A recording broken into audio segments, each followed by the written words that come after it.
Assalamualaikum warahmatullahi wabarakatuh. Ibu, Bapak, Saudara-saudara yang saya hormati, ulasan ekonomi ke-31 malam ini akan membahas tentang APBN 2023. Beberapa waktu yang lalu, kalau tidak salah, ulasan ke-26 kita sudah membahas ketika masih berupa rancangan anggaran pendapatan belanja negara.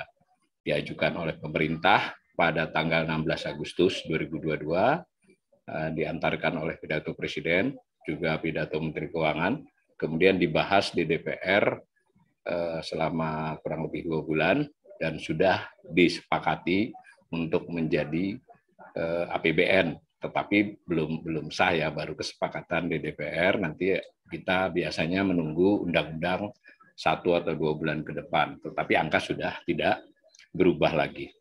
Sehingga sudah ada siaran pers tentang postur APBN. Masih ada kemungkinan perubahan dalam beberapa detailnya. Nah, yang perlu kita pahami pada waktu dibahas di DPR itu sebenarnya melibatkan pemerintah juga. Jadi komisi-komisi di DPR, khususnya Banggar, itu menyertakan pihak pemerintah terkait dengan masing-masing pembahasan. Itu selalu ada dari perwakilan pemerintah. Nah, resminya memang adalah sidang DPR. Nah, apa yang kemudian berubah selama kurang lebih 1,5 bulan ya, tidak sampai 2 bulan. Memang dalam beberapa tahun terakhir ini termasuk cepat ya. Dahulu biasanya sampai Oktober, dan memang menurut undang-undang boleh sampai 31 Oktober, selambat-lambatnya November diundang-undangkan, tapi sekarang sudah beberapa tahun terakhir ini selalu selesai di akhir September. Nah, kita mau tahu nih, apa sih yang berubah selama pembahasan tersebut. Mari kita lihat perubahan-perubahan dalam pembahasan itu, dan akibat perubahan tersebut lalu apa saja yang hasil akhirnya seperti apa dalam konteks postur APBN. Kalau kita sebut postur, itu adalah istilah yang dipakai resmi oleh pemerintah untuk menggambarkan APBN, ya, anggaran pendapatan belanja negara. Postur itu seperti postur tubuh ya, jadi gambaran ringkas lah. Tetapi ada beberapa versi gambaran yang sangat ringkas, terus ada postur ringkas, bisa juga postur yang relatif lebih terinci. Nah, satu hal lagi yang juga kita para pembelajar ekonomi harus tahu, bahwa APBN itu nanti kan ditetapkan dalam undang-undang, dia berbentuk pasal tersebut ada perbalnya, lalu ada angka yang disebut. Nah, tentu tidak ada tabel di dalam undang-undang, tidak ada. Nah, maka diperlukan semacam tanda petik lampiran atau bagian yang tidak terpisahkan, yang disebut dengan nota keuangan dan APBN. Nota keuangan ya. Nota keuangan itu ketika berbentuk R itu sudah disampaikan kepada DPR sekitar 460 halaman. Nah, nanti ketika ditetapkan, karena selama pembahasan itu ada sebagian, kadang sedikit, kadang cukup lumayan perubahannya, itu lalu nanti akan ada keluar lagi nota keuangan, dan nota keuangan itu semacam dasar pemikiran kenapa angka-angka tersebut begitu, kenapa dialokasikan demikian suatu belanja atau pos belanja, kenapa diasumsikan atau ditargetkan pendapatan dapat sekian, termasuk perubahan ini. Itu akan ada nota keuangan lagi nanti. Dan selama perkembangan 1,5 bulan mungkin beberapa hal juga sedikit mengalami perubahan. Memang saya sudah pernah mengkaji ya perubahan dari nota keuangan R APBN menjadi nota keuangan APBN, itu sebagian besar perbalnya tidak mengalami perubahan. Nah, tetapi nanti pada saat ada perubahan-perubahan sebagian atau sedikit dari pos-pos itu yang berubah, itu tampak pada lampiran atau pada risiko fiskal yang dicantumkan di bab-bab akhir. Nah, mari kita lihat apa yang berubah dari R menjadi APBN. Saya ingatkan ya, RAPBN 16 Agustus diajukan, kemudian disepakati oleh DPR, Panja ya, 29 September diketok oleh Pleno, tetapi belum berupa undang-undang. Tapi secara umum, angka-angka ini sudah tidak berubah lagi, yang postur, karena sudah juga di siaran pers 29 September oleh pemerintah, kesepakatannya 27, jadi 2 hari kemudian sudah diumumkan. Nah, nanti yang beberapa rincian mungkin ada sedikit perubahan atau perbaikan. Nah, mari kita lihat itu apa yang berubah. Nah, perubahan yang paling mendasar dari R menjadi APBN adalah pendapatan negara itu ditargetkan meningkat. Nah, mungkin selama 1,5 bulan nanti saya akan jelaskan di beberapa slide berikut. Setelah dihitung-hitung ulang, ini kemungkinan pendapatan bisa ditambahi ditargetkan. Dapatlah angka 19,43 triliun tambahan ya. Ini 19, maaf ini. Nah, ini 19,43 ya. Tetapi kenaikan pendapatan itu diputuskan juga oleh sidang di DPR yang bersama-sama pemerintah itu pembahasannya, dibelanjakan juga, ditambahi belanja dengan jumlah yang sama. Jadi pendapatan setelah dihitung ulang dari 2.443,59 triliun itu menjadi 2.463,02 ya triliun kurang lebih. Nah, maka tambahannya 19, ini miliar satuannya, 19,43. Nah, diputuskan untuk dibelanjakan semua tambahan itu. Jadi belanja naik dari 3.041 menjadi 3.061, maka akibatnya lain-lain, postur itu ada 5 ya, pendapatan, belanja, A dan B itu, lalu defisit kan, karena pendapatan lebih besar dari belanja. Nah, di antara defisit itu kemudian dibiayai oleh pembiayaan anggaran disebutnya. Itu hanya perubahan karena anggarannya kurang sejumlah 598 triliun, maka dicarikan pembiayaan atau bahasa sehari-harinya untuk menutupinya yang disebut pembiayaan anggaran. Itu pasti sama. Cuma nanti dari pembiayaan anggaran tersebut ada yang sifatnya menambahi. Ya, ini bedanya akuntansi rumah tangga umpamanya ya atau perusahaan antara belanja dengan pengeluaran itu tidak sama.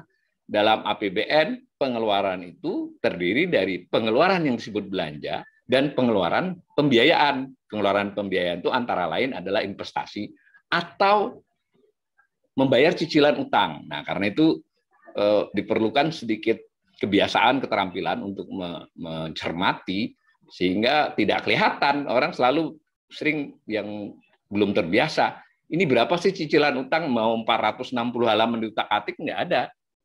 Nah, adanya di dalam pembiayaan anggaran ini, dan itu pun harus di cross check untuk bisa menebak pemerintah sebetulnya merencanakan membayar utang berapa di tahun 2023 nanti. Nah, tapi bagaimanapun sekali lagi yang terjadi di dalam pembahasan 1,5 bulan adalah pendapatan ditargetkan naik 19,43 triliun, pada saat bersamaan langsung ditaruh di belanja sehingga defisit tetap, pembiayaan tetap, keseimbangan primer tetap. Nah, kalau mau rinciannya yang di sebelahnya itu ya, yang di sebelahnya itu perincian. Yang ini postur ABCDE, yang ini ABCD-nya ada penjelasan sedikit. Ini postur ringkas juga. Pendapatan negara itu terdiri dari pendapatan perpajakan dengan penerimaan negara bukan pajak. Hibah sangat kecil ya hibah. Nah, terlihat di sana bahwa apa perubahan-perubahannya. Nanti di slide berikut akan kita lihat. Belanja negara yang juga berubah dengan nilai yang sama, apa yang berubah dari belanja itu? Sedangkan C, D, E itu tidak berubah, kecuali yang D secara presentasi. Jadi karena defisit adalah 596 triliun, dan setelah dibahas 1,5 bulan tetap begitu hitungannya, nah, cuma persen atas PDB-nya membaik. Itu apa artinya? Artinya perhitungan PDB pada waktu RAPBN dengan APBN sedikit berubah. PDB-nya naik sedikit, sehingga persentasi defisit atas PDB tersebut berkurang 0,01%. Ini teknis ya, cuma kita mulai perlu juga karena sebagian dari rilis pemerintah itu kadang kan bicara tentang hal-hal ini. Nah, kalau publik tidak begitu, terutama kita ya, kaum pembelajar ekonomi ini tidak cermat, ya mungkin kita bisa apa ya, terhipnotis lah kalau istilah saya itu. Kita manut saja dengan tafsiran pemerintah dalam hal ini Kementerian Keuangan. Padahal kita sebagai pembelajar berhak, angkanya sama nih. Kita penafsirannya bagaimana, analisisnya bagaimana. Nah, mudah-mudahan ulasan kita malam ini mencoba melihat beberapa perspektif yang tidak sepenuhnya sama dengan yang disampaikan oleh rilis-rilis pemerintah atau penjelasan Kementerian Keuangan. Tetapi angkanya tentu harus sama karena kita bicara APBN. Sekali lagi, yang kanan itu adalah rincian dan itu masih kesepakatan panja DPR. Jadi, tetapi hampir tidak berubah lah itu. Yang kiri itu, yang saya olah jadi tabel itu sudah dirilis oleh Kementerian Keuangan. Perhatikan yang E bawah itu, yang E ini ya, pembiayaan anggaran 598, tetapi pembiayaan utang lebih besar, kurang lebih besar 100 triliun, 690. Kenapa demikian? Defisit itu adalah karena belanja lebih besar dari pendapatan. Nah, ternyata pemerintah punya pengeluaran lain selain belanja. Nah, salah satunya adalah investasi. Salah satu dari jenis investasi adalah investasi kepada BUMN. Maka keluar duitnya lebih banyak, butuh utang yang lebih banyak daripada defisit. Nah, kurang lebih begitu ya. Mari kita lihat pendapatan yang berubah menjadi bertambah 19,43 triliun itu dari mana?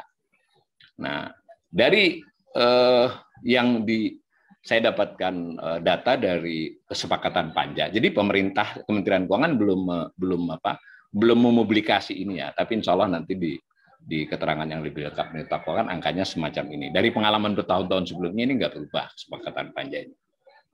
Nah, 19,43 triliun itu tambahannya saya kasih biru-biru itu. Biru itu untuk menunjukkan panah biru ya. Yang paling signifikan berubahnya. Nah, penerimaan pajak kan naik itu. Kurang lebih bertambah berapa itu? Hampir 17,15 menjadi 17,18, hampir 3 triliun bertambahnya. Yang bertambah paling banyak adalah PPN dan PPNBM yang dikasih panah biru itu. Artinya target pemerintah terhadap pajak pertambahan nilai dan pajak barang mewah, pajak barang mewah, PPN barang mewah itu biasanya PPNBM kadang kalau disebut PPN saja termasuk PPNBM ini disebut dua-duanya. Itu naik hampir 3 triliun. Jadi yang naik adalah itu paling terutama. Yang kedua yang naik, yang paling besar adalah penerimaan bea cukai, bea keluar. Bea keluar berarti pajak impor ya, bukan pajak ya, bea impor itu diasumsikan bertambah. Berarti ada perhitungan akan bertambahnya di situ. Tapi kalau nanti kita periksa, karena kalau PPH itu ada PPH migas, PPH non migas itu terkait dengan korporasi migas. Nah, di PPN itu tidak dibedakan antara PPN migas dan PPN non migas. Sebenarnya kita bisa memeriksa kalau sudah nanti ada detail-detailnya. Dugaan saya yang mengakibatkan naik itu terutama sekali PPN terkait migas, begitu juga dengan bea keluar, terutama ya, dan termasuk juga selain migas adalah SDA batubara, tapi dalam konteks pajak, bukan dalam konteks PNBP. Nah, kalau di kanan kita lihat yang PNBP-nya, yang di kanan ya, yang tabel besar ini. Nah, kelihatan bahwa PNBP yang meningkat pesat itu, meningkat pesat ini maksudnya selama 1,5 bulan tadi ya. Jadi dari kondisi ketika diajukan 16 Agustus itu perhitungannya rata-rata di bulan akhir Juli. Nah, mungkin selama 1,5 bulan pembahasan ada perubahan-perubahan kondisi yang membuat pemerintah menargetkan ini pendapatan pemerintah dan DPR dalam hal ini, DPR terutama yang memutuskan, yang tampak di situ naik adalah PNBP migas. Sementara gas ya, kalau minyak naik sedikit, gas banyak. Nah, ini kalau mau ditelisik, kenapa naik gas banyak? Tidak semata-mata harga. Nanti kita lihat di asumsi makro. Saya tidak taruh biar nggak jelimet. Ternyata di asumsi makronya, lifting gas itu ditargetkan bertambah. Sehingga menggeret atau menaikkan sisi ini. Minyak bumi antara R dengan APBN tetap sama. Sehingga kenaikannya minyak bumi tidak kelihatan banyak. Lebih karena hitungan-hitungan ulang saja. Sementara gas itu karena liftingnya. Misal. Begitu juga saya kasih panah yang juga cukup signifikan diperkirakan naik selama 1,5 bulan itu adalah pertambangan minerba. Itu naik hampir 3 triliun. Nah, yang unik kenaikan besar juga adalah justru pada PNBP Kementerian Lembaga. Kementerian Lembaga ini kita bisa paham ya, kepolisian kan juga mendapatkan pemasukan yang masuk PNBP. Kementerian Perhubungan, pendidikan otomatis dengan ini. Nah, itu yang besar-besar aja 6 dari KL yang menerima yang kegiatannya ada bersifat penerimaan negara bukan pajak. Ya, pendidikan kalau komunikasi dan informatika jelas ya itu udah gede banget tuh. pendapatannya 20 triliun masih diduga naik. Itu salah satu PNBP besar itu adalah komunikasi dan informatika. Nah, itu naik. Ya. Hampir seluruh PNBP, bukan seluruh ya. Dari 83 itu mungkin ya sekitar 60-annya punya PNBP. Tapi yang besar adalah yang 6 ini. Nah, itu yang mengakibatkan tadi dengan perhitungan demikian, baik di sisi perpajakan maupun di sisi penerimaan negara bukan pajak, perhitungan DPR dan pemerintah selama 1,5 bulan itu, ini bisa ditambah targetnya. Target loh, saya ingatkan ya, kalau pendapatan itu target, belanja itu rencana, kalau bahasa populernya, karena kan belanja itu direncanakan, kalau pendapatan ditargetkan. Semua belum pasti, tergantung realisasi nanti. 19,43 triliun. Tapi menurut saya ini termasuk perlu kita kritisi, tapi saya belum cukup data, mungkin mudah-mudahan saudara juga bersama-sama sepanjang beberapa bulan ke depan kita cermati kenapa pendapatan yang diperkirakan naik segini tidak dipakai untuk misalnya belanjanya sudah tidak usah sebanyak itu supaya defisit bisa ditekan. Nah, ternyata DPR dan pemerintah tanda petik ya udahlah ini dihabiskan saja rencana tambahan ini. Itu kalau hanya dari angka ya tentu sebenarnya ada cerita-cerita lain, tapi kita kan kajian ilmiah ya, cerita nggak bisa kita pakai. Nah, akibatnya kalau kita gambar dengan dari tahun 2001, yang biru itu menunjukkan perkembangan pendapatan secara nominal tadi, ini 2.463 triliun, hasil dari tadi APBN, bukan R lagi ya, tapi APBN. Itu dibandingkan dengan setahun sebelumnya, tahun 2022 belum selesai nih, masih berjalan, ya kan, baru bulan September. Tetapi pemerintah pada waktu mengajukan APBN, RAPBN tanggal 16 Agustus tadi sudah mencantumkan perakiraan, disebut outlook. Jadi kalau saya dalam kajian-kajian saya menyebut outlook, bukan outlook saya, tapi outlook pemerintah. Nah, pemerintah memperakirakan realisasi hingga akhir tahun nanti adalah 2.436 triliun. Nah, maka kalau berdasarkan itu sebetulnya dari 2436 menjadi 2463, angkanya hampir sama urutannya, itu hanya sedikit naik kan? Berarti hanya naik sekitar 28 ya triliun. Maka itu kalau dipresentasikan hanya naik 1,07% dari tahun sebelumnya. Nah, gambar oranye ini, garis oranye ini menunjukkan presentasi kenaikan dari tahun sebelumnya. Mungkin sekedar kita memori, tahun 2020 anjlok ya, karena COVID penerimaan. Nah, di 2021 rebound, kemudian 2022 itu banyak blessing. 2021 bukan hanya sekedar rebound ya, itu melampaui target karena antara lain kenaikan harga minyak dan komoditas, dan masih berlangsung di 2022. Sehingga naiknya cukup pesat ini, 22%, tahun ini 21% dibandingkan tahun sebelumnya. Nah, 2023 ini kan sudah harga minyak, harga komoditas, umpama pun tetap tinggi, berarti kan dia hanya naik sedikit atau tetaplah. Benar kan? Targetnya hampir tetap. Ini kalau kita melihat prospeknya. Dan sangat mungkin target pendapatan ini terlalu muluk kalau umpama harga-harga itu kemarin sempat ya, tapi memang kembali lagi. Jadi memang tidak pasti. Dari gambar ini juga sebetulnya pendapatan negara ini tidak seluruhnya terkontrol. Ya sebutlah controllable-nya 80-an%. 20% ini tidak dalam kontrol pemerintah karena bergantung pada kondisi-kondisi eksternal. Nah, kemudian mari kita lihat tadi belanja. Kita kembali ke belanja. Tadi belanja itu sama bertambahnya karena pemerintah memutuskan semua pembahasan yang memperkirakan pendapatan bertambah dari R menjadi A itu dibelanjakan semua saja. Nah, dibagi belanja negara itu kepada pemerintah pusat diberi 16,4, kepada daerah 3 triliun. Nah, kalau kita gambar ya seperti gambar ini gambar saya salin saja dari kesepakatan panja. Nah, maka kita melihat transfer ke daerah ini dari 811 menjadi 814, naik 3 triliun. Sayang saya tidak sempat memuat grafik bahwa transfer ke daerah ini termasuk dana desa ya. Sekarang disebut transfer ke daerah saja. Dulu transfer ke daerah dan dana desa. Tapi dalam rincian transfer ke daerah ada dana desanya. Ini nanti mungkin harus jadi kajian sendiri ya. Mengapa pemerintah menghilangkan nomenklatur transfer ke daerah dan dana desa. Karena dana desa sepenuhnya dianggap transfer daerah, bukan dan lagi. Nah, itu sebetulnya ada asal-usul teknokratisnya atau politiknya lah tepatnya. Nah, kalau kita perhatikan di situ, sekali lagi, pemerintah dari 19,4 triliun itu, 16 triliunnya dipakai untuk pusat, yang 3 menjadi transfer daerah. Nah, di antara yang pusat itu terbagi dua, belanja pemerintah pusat yang dialokasikan kepada kementerian lembaga, jumlahnya 83 organisasi. Jadi baik itu kementerian ataupun lembaga, DPR, MPR, atau Badan Intelijen Negara, lalu kementerian, semua kementerian, dan seterusnya. Dan yang terakhir terkini kan ada lagi Bapanas itu ya, Badan Pangan Nasional, sudah ada alokasinya juga, ada nomenklaturnya.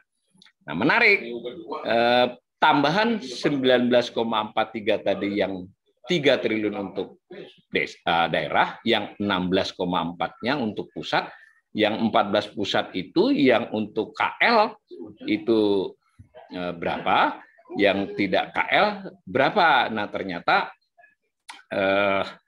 terjadi perubahan ya. Ini ada kelihatannya angka di panja ini tidak tepat ini. Jadi makanya ini saya sebut sumbernya panja ya. Sebenarnya salah ketik aja. Ini harusnya bukan 993 di sini.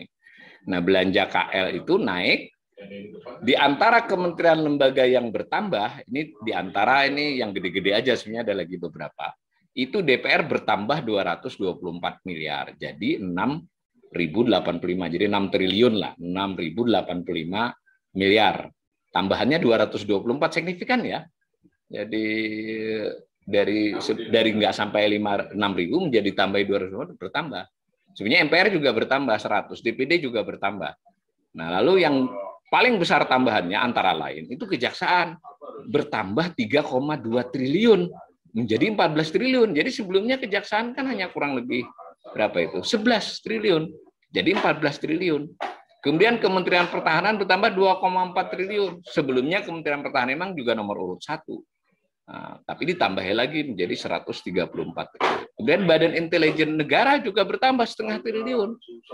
Kurang dari 10 triliun menjadi 10,34 triliun. Saya ingatkan, mudah-mudahan tidak bosan, bahwa tambahan ini adalah dalam pembahasan 1,5 bulan di DPR.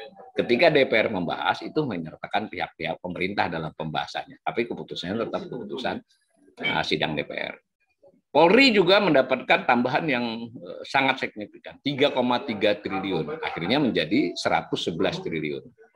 Nah, kalau di total semua yang bertambah ini lebih daripada tambahan 16,4 triliun pusat tadi. Nah, ternyata ada kementerian lembaga yang berkurang. Ya, kalau penjelasan teknisnya ya ada perhitungan alokasi di mana ini sudah tidak diperlukan. Salah satu yang paling besar berkurangnya adalah Kementerian Kesehatan, berkurang 3 triliun menjadi 85,45 triliun. Pertanian berkurang 103 triliun menjadi 15,3 triliun. Kurang lebih begitu ya. Nah, silakan ditafsirkan. Ini maksudnya apa? Kita menunggu nota keuangan juga sih, bagaimana penjelasannya. Setidak-tidaknya kita sebagai pembelajar ekonomi punya informasi nih, ini yang bertambah, ini yang berkurang, kerangka besar bertambah berkurangnya seperti slide sebelumnya. Nah, kalau saya buat menjadi grafik tahun ke tahun belanja negara, seperti gambar ini, yang biru menunjukkan nilai nominal dalam satuan triliun, menjadi 3.061. Ini unik ya, meskipun tadi dalam pembahasan tambahan belanjanya itu persis sama dengan pendapatan ditambahnya, tapi kalau dibandingkan tahun sebelumnya, dan tahun sebelumnya yang dimaksud ini 2022 ya, 2022 ini masih berlangsung, artinya kita masih nunggu realisasinya. Ini perakiraan pemerintah sendiri disebut outlook. Itu turun. Dan ini agak langka ya. Jadi biasanya belanja negara itu dalam realisasinya dan juga sejak APBN-nya itu selalu meningkat. Kecuali di tahun 2009 itu turun, min 4,9. Kemudian di tahun 2002 juga pernah turun. Selebihnya tiap tahun belanja naik. Nah, 2023 ini turun. Mengapa demikian? Salah satu sebabnya karena harus kembali kepada batasan undang-undang keuangan yang mengatur defisit tidak boleh lebih dari 3%. Tadi sudah kita lihat pemerintah merencanakan defisitnya 2,84, di bawah 3 kan. Nah, akibatnya karena pendapatan meskipun naik tadi hanya naik 1,07% tadi, maka belanjanya berkurangnya banyak. Meskipun tadi dalam pembahasan bertambah ya. Makanya salah satu yang saya pikirin juga, Lo kesempatan tadi naik pendapatan kenapa nggak dipakai untuk mengurangi lagi defisit supaya misalnya jadi 2,8 atau 2,75, nah, sehingga kalau ada situasi-situasi darurat dia tetap tidak nyundul 3. Ini sebetulnya ada problem ini nanti. Karena belanja itu tidak mudah ya menghentikannya. Sementara pendapatan kan target. Nah, belanja negara itu satu keniscayaan ketika dia dianggarkan, ya yang bisa menghalanginya hanya hal-hal teknis. Nah, sementara pendapatan adalah target dengan asumsi-asumsi macam-macam. Nah, maka kalau 2,84 itu berarti pemerintah sudah mengambil risiko juga karena dekat banget dengan 3.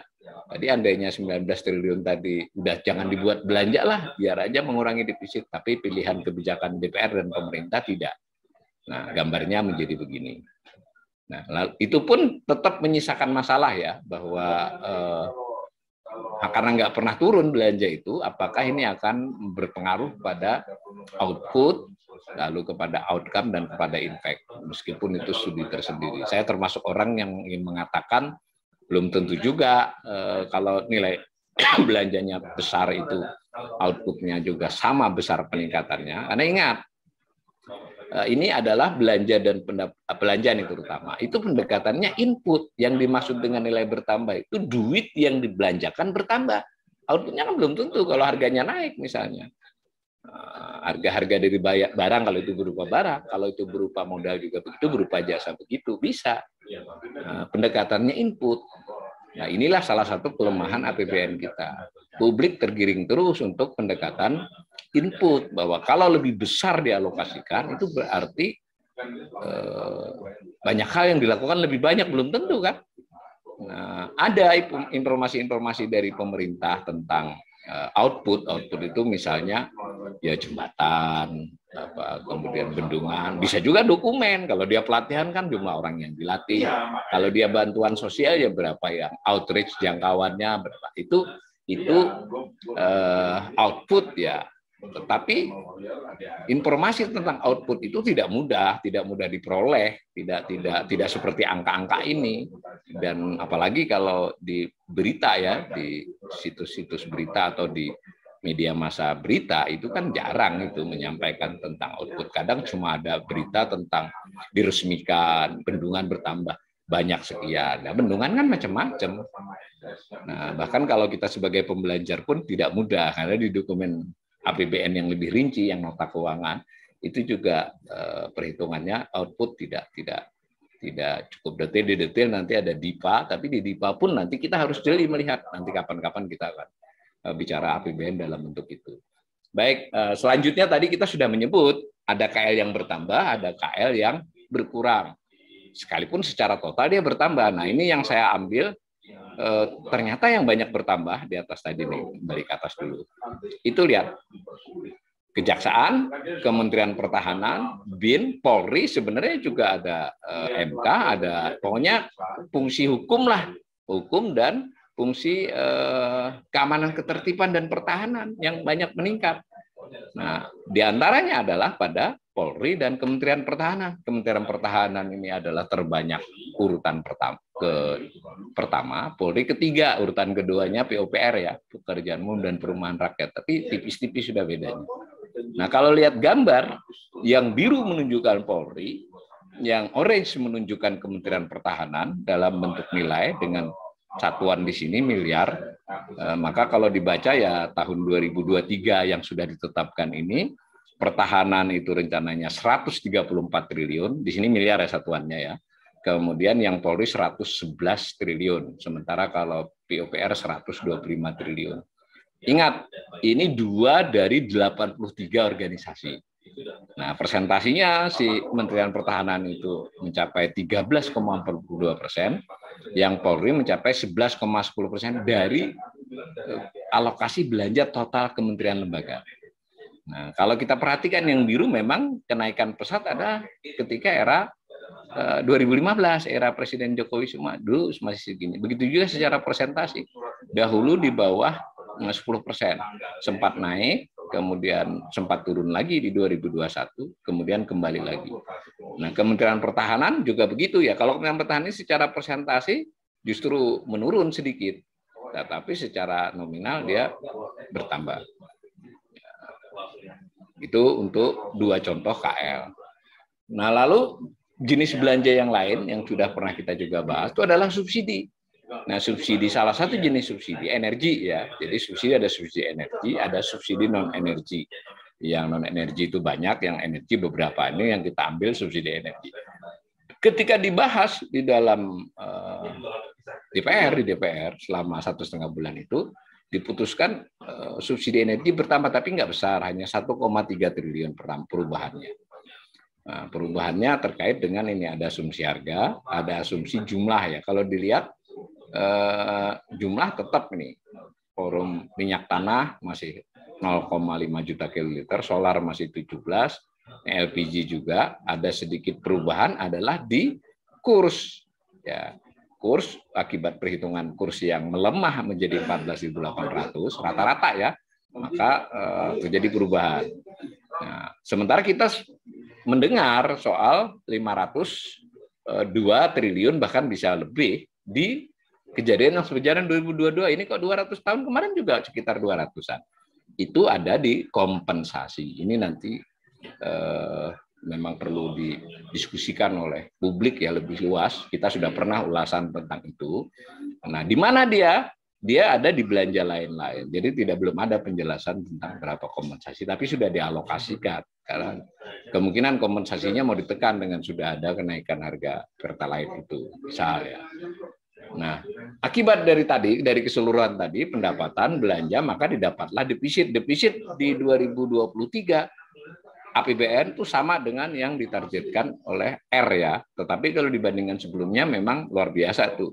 Di 2022 ini diperkirakan hanya min 3,92% dari semula dikira-kira 4,5 ya. Tapi karena tadi pendapatan di 2002 yang sedang berjalan ini windfall ya, lebih dari ekspektasi bisa menekan defisit, maka defisit hanya di kisaran 4 min 3,92. Nah, karena ada kewajiban undang-undang harus di bawah 3, jadi 2,84.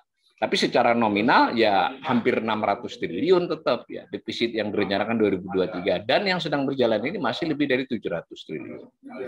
Nah, kalau dibuat gambar kan seperti ini, biru ini menunjukkan nominal defisit. Bagaimanapun di beberapa tahun terakhir, terutama ketika COVID, itu memang defisit kita nominalnya besar banget ya. Kalau digambarkan ini jauh banget kenaikannya. Berkurang di 2021, 2022, 2023, tapi dibandingkan tahun-tahun yang lampau jauh masih. Nah, cuma dalam ini secara persentasi pun 2,84 ini tetap hampir yang tertinggi sebelum COVID kan. Ya, meski ini sudah pulih, tetap lebih tinggi dari sebelumnya. Saya berspekulasi sedikit ketika membuat kajian, membuat studi tentang APBN, saya hitung-hitung ini kelihatannya akibat COVID, lalu ada belanja-belanja yang di tahun 2020 bersifat darurat, terpaksa dan sebagainya. Tapi ya begitu, ketika sudah terlanjur terbiasa belanja sekian, nuruninnya nggak mudah. Sebenarnya bisa saja mungkin di 2022 dari berbagai kajian, saya sudah mengatakan di 2021 harusnya kemarin sudah bisa ditekan. 2022 ditekan lagi, sehingga di 2023 itu bisa di bawah 2%, tapi kan berjalan terus. Sudah biasa dapat, ya dapat lagi. Gitu misalnya. Lalu yang mau dirubah adalah kompensasi. Misal, ini soal di luar angka-angka ini tentu saja. Cuma saya ingin mengingatkan kita semua sebagai belajar ekonomi, masalah defisit ini jelas masih mengancam di 2023, 2024, dan seterusnya. Masih ada potensi defisitnya di atas 3% kalau target pendapatan tadi tidak tercapai. Tuh. Defisit itu tadi dibiayai atau ditutupi oleh pembiayaan anggaran. Nah, kebutuhan berutang sebetulnya kalau rumah tangga sama dengan negara, tidak selalu defisit itu harus ngutang. Bisa saja kita punya tabungan diambil, atau kita punya rumah 5 dijual 2 untuk menutupi belanja bisa. Dan itu pernah dilakukan di tahun-tahun yang lampau. Pemerintah bisa menjual beberapa BUMN-nya misalnya. Nah, kalau mengambil tabungan sudah, tabungan namanya SAL, sisa anggaran lebih. Ya, itu berangkasnya ada sudah dipakai, tapi tetap saja karena ada pengeluaran di luar belanja yang masih besar, maka pembiayaan utang cenderung lebih besar dibandingkan defisit, dibandingkan pembiayaan anggaran. Nah, kalau dibaca secara teknis, pembiayaan utang itu adalah tambahan utang yang diperlukan Kalau sudah direalisasikan berarti yang sudah direalisasikan untuk karena pengelolaan APBN.